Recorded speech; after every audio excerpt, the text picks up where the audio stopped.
नमस्कार, मैं हूं आपके साथ मोनिका गुप्ता और आप देख रहे हैं अपना उत्तराखंड। इस बुलेटिन में आपको दिखाएंगे उत्तराखंड की तमाम अहम और बड़ी खबरें।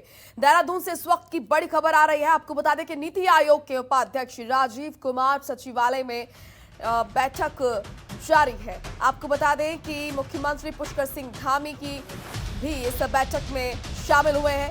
सीएम पुष्कर सिंह धामी और नीति आयोग के उपाध्यक्ष राजीव कुमार बैठक में मौजूद है और साथ ही साथ उत्तराखंड के सुनियोजित विकास पर चर्चा इस बैठक में हो रही है। नियोजन विभाग और नीति आयोग के स्तर पर प्रदेश से संबंधित विषयों पर हो रहा है प्रस्तुतिकरण। राज्य के सतत विकास लक्ष्यों पर आधारित डॉक्यूमेंट भी लॉन्च किया जाएगा। तो ये बड़ी और अहम जानकारी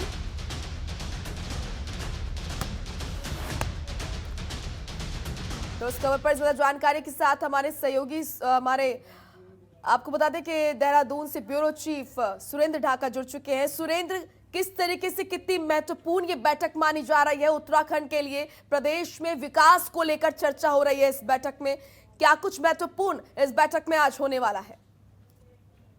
देखिए मोनिका, मैं आपको बता दूं, अब से कुछ ही देर पहले ये बैठक शुरू हुई है जिसमें मुख्यमंत्री और नीति आयोग के उपाध्यक्ष राजीव अग्रवाल हैं और उत्तराखंड के चीफ सेक्रेटरी हैं और तमाम बड़े अधिकारी, सचिव स्तर के अधिकारी हैं जो इस नीति आयोग की बैठक में शामिल हो रहे हैं। इस बैठक का साफ एजेंडा है कि उत्तराखंड को विकास के राह पर ले जाना है, विकास के पथ पर ले जाना है। तो उसी का एक रोड मैप है, उसी को लेकर बात चल रही है कि केंद्र की नीतियों के साथ क्या बेहतर कर सकते हैं और इसी के संबंध में ये बैठक शुरू हुई है। उसके बाद सरकार एक विकास का जो अपना एजेंडा है वो पेश करेगी और उस एजेंडे को लेकर ही और नीति आयोग जो एक रिपोर्ट तैयार करेगा वो लेकर केंद्र सरकार को दी जाएगी और कैसे केंद्र की योजनाओं का लाभ उत्तराखंड में लिया जा सकता है, कैसे और बजट उत्तराखंड में लाया जा सकता है ताकि उत्तराखंड को विकास के रास्ते पर ले जाया जा सके। इन्हीं तमाम अहम मुद्दों को लेकर ये बैठक होनी है और प्रदेश में एक विकास की राह दिखानी अब जो मुख्यमंत्री है पुष्कर सिंह धामी उनकी जिम्मेदारी है, उनकी जो टीम है उसकी जिम्मेदारी है, क्योंकि जो विकास का जो सतत विकास की जो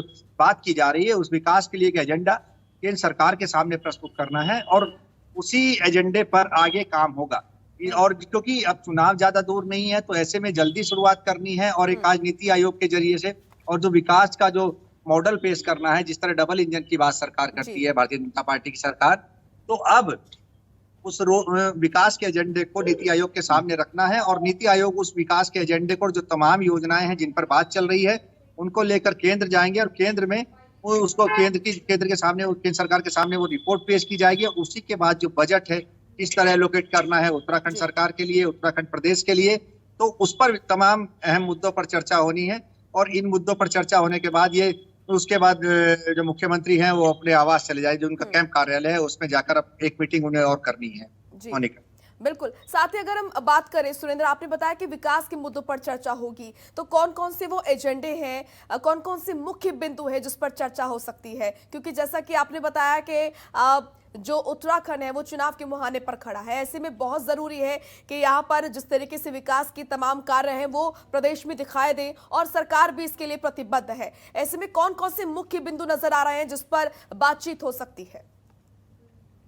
देखिए मोनिका, मैं आपको बता दूं, सरकार की अहम जिम्मेदारी है, जिस तरह पलायन हो रहा है उस पलायन को रोकने के लिए सरकार पूरी तरह से एक्टिव नजर आ रही है और उस पलायन के मुद्दे को लेकर बात होनी है इस नीति आयोग में। क्या अच्छा किया जा सकता है पहाड़ में, ताकि जो सीमांत प्रदेश है, कई राज्यों से, कई देशों से सीमा इसकी मिली है, नेपाल हो, चीन हो, कई तो सीमा मिली है, बहुत लंबी सीमा हमारी चीन से मिलती है। तो उसी के चलते हमें ये भी देखना है कि जो पलायन हो रहा है उस पलायन के होने से आने वाले टाइम में जो दिक्कतें होंगी, जो सामरिक दृष्टि से महत्वपूर्ण है कि पलायन रोका जाए। अगर लोग वहां नहीं होंगे तो कुछ पता नहीं चल पाता है। अगर जो बॉर्डर पे पहले लोग रहते थे, चरवाहा रहते थे, तो वो आकर बॉर्डर की जानकारी देते थे। यदि कोई हलचल बॉर्डर पर होती थी तो उसकी एक जानकारी सेना को मिलती थी और भारत सरकार को और राज्य सरकारों को मिलती थी। अब ऐसे में जब पलायन हो रहा है, बॉर्डर खाली हो रहा है, तो उसे बॉर्डर पर जो लोग हैं उन्हें रोकना और पलायन रोकना सरकार की जिम्मेदारी है। पलायन की बात इस नीति आयोग की जो बैठक चल रही है इसमें जरूर होगी, बेरोजगारी को लेकर बात होगी और कैसे प्रदेश में इन्वेस्ट लाया जा सकता है उसको लेकर बात होगी।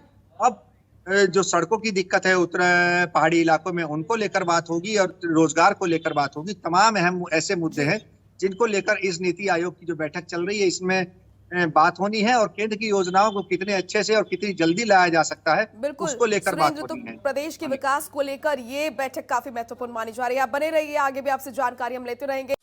खबरों के निष्पक्ष विश्लेषण के लिए सब्सक्राइब करें Jantantra TV and press the bell icon. Never miss any update.